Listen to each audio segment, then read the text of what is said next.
Hello, I'm Kristy Beasley. I entered the education field rather late in life. I didn't decide to finally go back to college for my teaching degree until my 40s. But I'm excited about the possibilities of what I can do for the next 10 to 20 years as a teacher. My transition into education was quite natural. When my children were in preschool, I taught in their program. As they entered public schools, I began to substitute teach so that I could make money and still have the same schedule. The more I taught, the more I fell in love with it. I was eventually hired as an educational assistant at an elementary school, and it was there that I was encouraged by many people to become a certified teacher. I think becoming middle-aged is what spurred me to finally take the leap and go back to school to start my teaching career. It's now or never.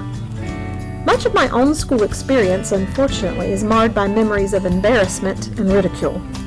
Being a gifted kid with ADHD, I regularly got into trouble for talking or fidgeting, and the punishments of the 1970s were unique, to say the least. Along with being paddled, I was made to stand outside the classroom door, walk in circles, and sit in a barrel. Yes, a barrel. I even had my mouth taped shut once. I was labeled a troublemaker and was the subject of ridicule by a couple of teachers. Sadly, as many good teachers as I had throughout my education, it is these few negative ones that I remember the most, who largely shaped me as a child and now as an educator. Now in school, I tend to gravitate towards students who are considered troublemakers. I know if they can just have an adult who cares for and believes in them, it can make a big difference. Of the caring, positive teachers I had in school, a few stand out as having made the most impact. Mrs. Wright, my 4th grade teacher, was incredibly compassionate and patient. She was aware of my negative family situation and genuinely seemed to care without drawing attention to the details. Mrs. Wright did discipline me when needed, which seemed to be often, but never made a statement about me, just the behavior. I didn't feel like an outcast in her class. Mr. Gillum, the choral teacher my senior year, wouldn't take no for an answer. He wouldn't fall for my tough girl act. He practically forced me to audition for chorus and ultimately landed the role as the lead in the school musical.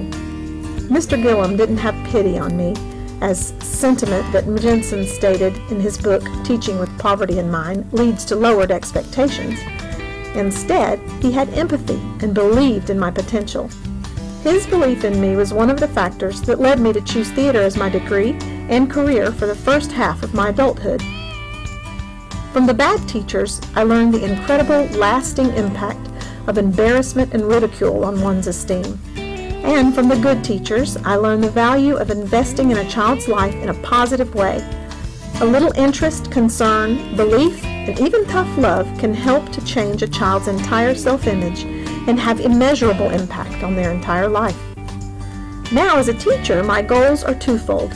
I want students to come out of my class at the end of the year working at their full academic potential, having developed an enjoyment of learning. But I want them to not only have academic growth, but personal growth as well, learning to be compassionate, respectful, and responsible.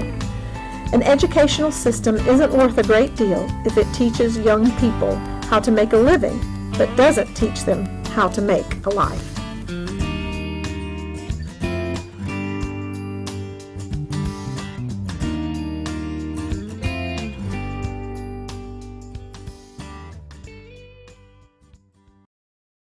Created using Powtoon.